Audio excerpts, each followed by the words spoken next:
Welcome to Road Rager Dynamite's Delight episode of AEW. If that made any sense, you got it better than me because that made no sense.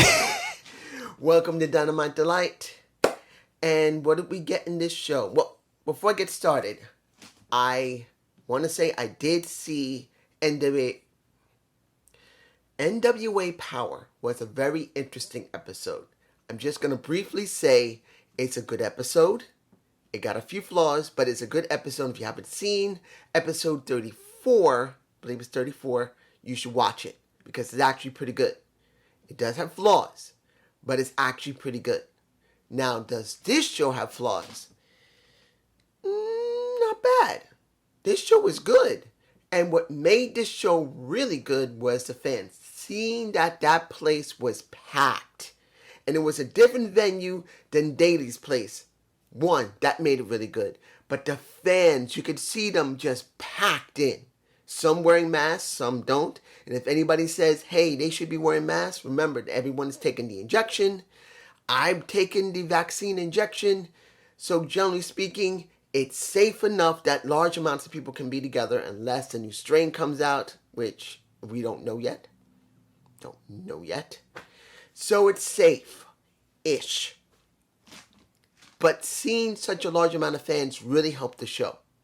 Now I'm just going to shoot through this because I don't really need to be super detailed except for the one thing that really means a lot. And I'm going to talk about that in a moment.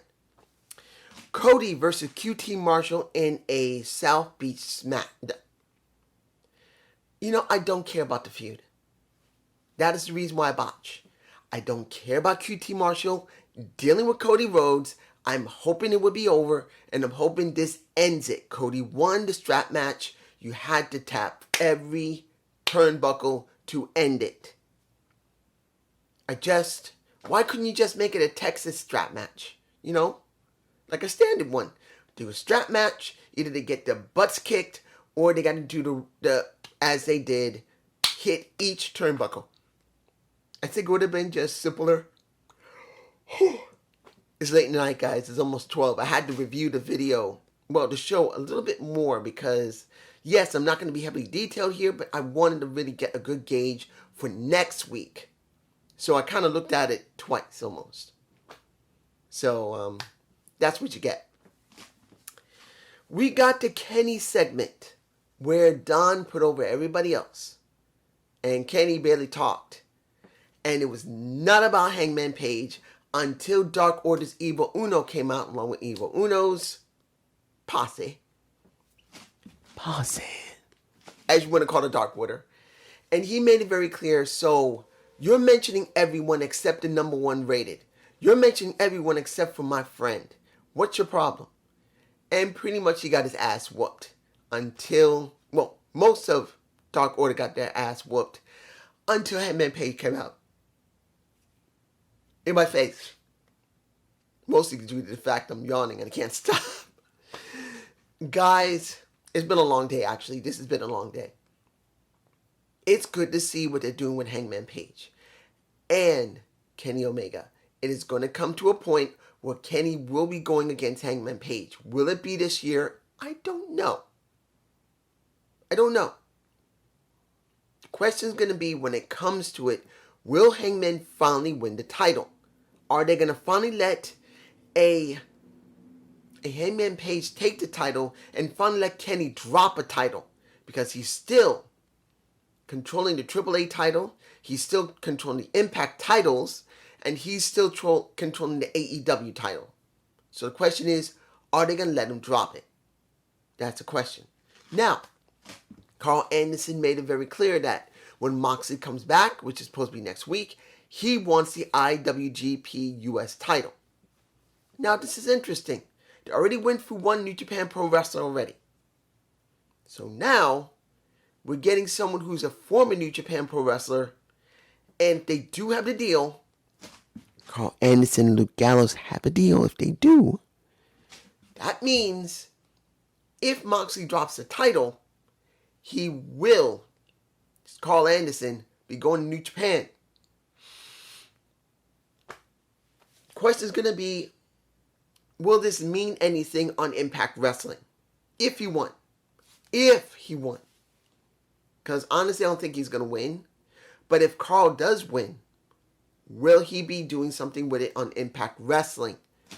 Because supposedly Impact Wrestling has an affiliation with New Japan Pro Wrestling. And fuck AEW. Fuck New Japan and fuck, seriously, Impact Wrestling. Until New Japan breaks that little agreement they have with Impact Wrestling, I'm going to keep doing it. It's just me, you guys send me below. Now, the MJF and Chris Jericho segment. It was a good segment. It was. But I don't agree with the stipulations. I don't. It's too safe. Look. Chris Jericho put Moxley through the damn ringer. And now you got, and many people will say, well, this is what Chris deserves. But you got now MJF doing the same thing that Chris did to Moxley. Except for one. It's 4 guys he's got to go to, and it's going to be back to back to back. If he loses, no deal on a match with Maxwell Jacob Friedman. But if he wins, he's got to go through 4 guys, and then the 5th one, well, the 5th stipulation will be told when the 4th guy is beaten. I don't know who. I don't know what they're going to do. I just know they're going to do something. And someone got a little Judas effect to the face. Wasn't bad. Wasn't bad at all. But the question is, what is his 5th stipulation? Is it going to be a person? Or is it going to be a stipulation that if Chris loses, is he going to be expelled from AEW? And I'm saying it like this because we've been wondering, when is Chris going to go tour with Fonzie? Because it's been a while.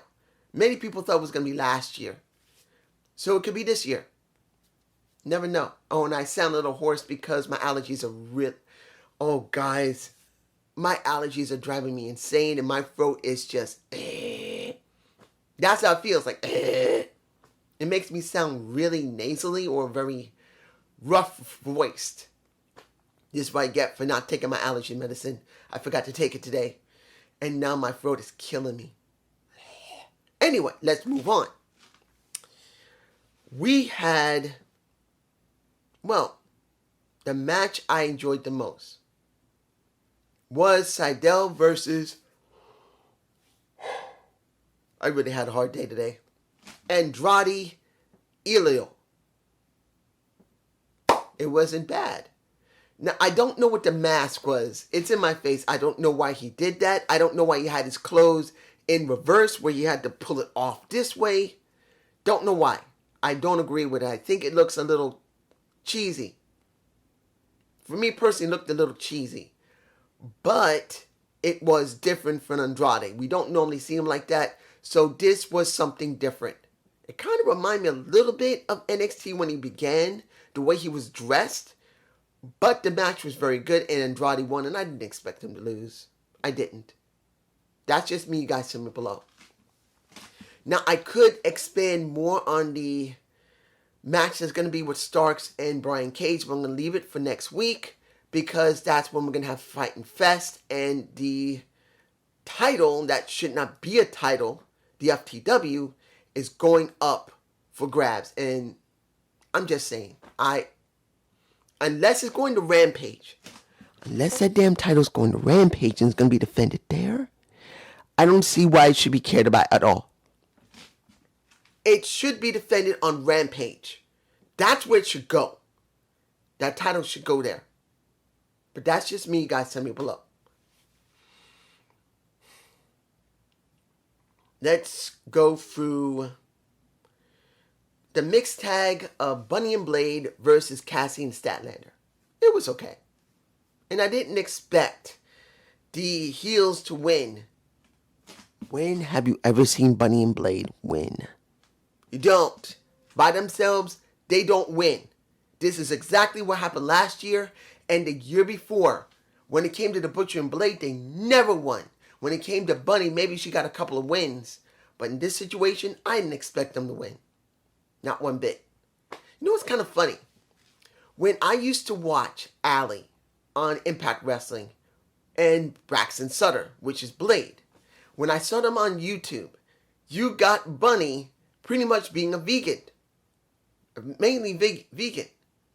And weirdly enough for me, since that time, I'm not a vegan, but I am a vegetarian now. I mainly don't eat meat much anymore. Very rare.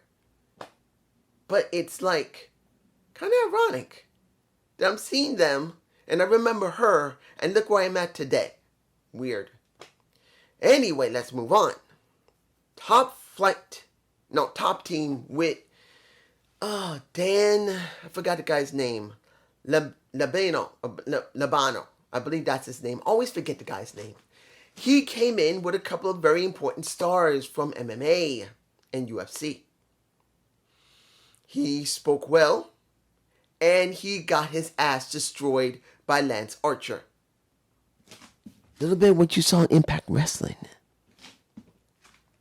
I believe he was on Impact Wrestling last year when that section happened. When that little segment they did happened with him. I'll say this. It's not a bad thing. It's not bad to see that someone from MMA did show up there that had some star power. It was cool. But it doesn't always translate. And this wasn't bad, but it wasn't great. Mostly due to the fact that the real stars couldn't get into the ring because they are in MMA and they can't get hurt. You know the ones I'm talking about. You see them in my face. They can't get in the ring because they get hurt. That will mess up any match they're going to have. That's just me. You guys tell me below. Now, the street fight.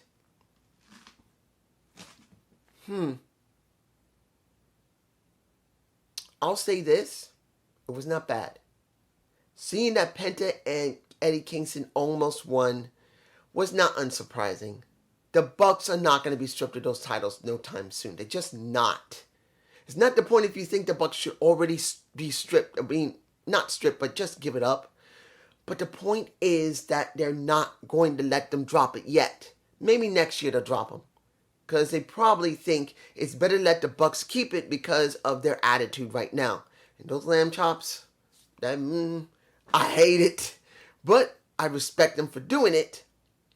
Even though they look like they're from the 1970s when I was a little kid. When porn stars were really the rage.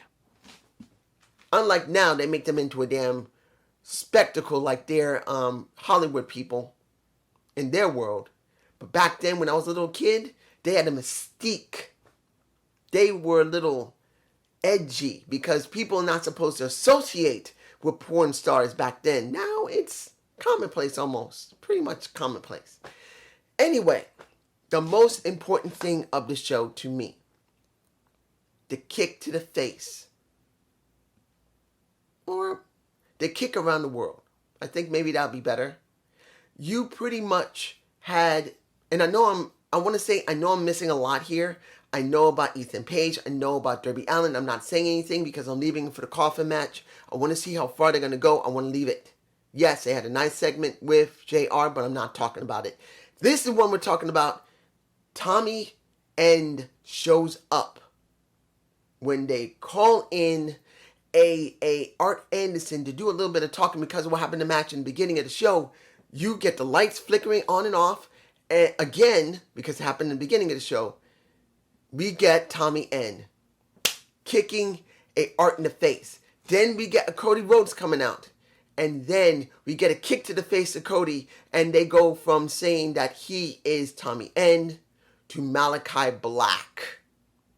Looking like he did when he was in WWE. He got a fucking he got the biggest standing ovation that I've heard in a year. In a year, guys. It was so loud. It was beautiful. I loved it. Look, I love me Aleister Black. And I don't agree 100% what Zelina Vega did. Look, I know I said I'm not getting involved in it, but let's be honest. Selena Vega made the choice. And instead of leaving the company, staying out, she went back. Whether you believe that's for her family, for her father's memory, or for the money, which would probably have been very substantial.